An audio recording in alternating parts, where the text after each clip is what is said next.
Two Christian counselors are looking to overturn a state rule regarding attempts to change a person's sexual orientation or gender identity. They're getting help from conservative law firm Wisconsin Institute for Law and Liberty. Drew Best is live in the newsroom after reading through court filings today. Drew.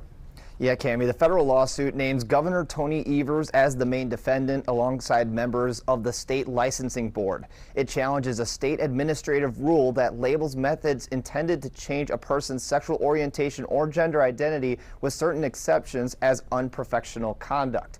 A statement from Terry Koshnick, one of the counselors involved, reads, quote, "Government officials should not be allowed to police the private conversations I have with my clients who voluntarily seek out my advice as a Christian counselor.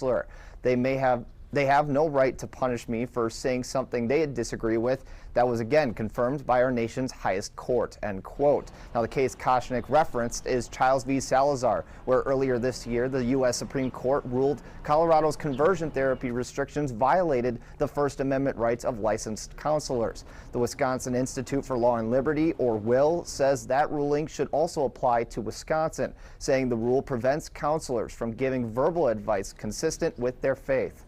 This litigation wants a federal judge to block enforcement of the rule here in Wisconsin.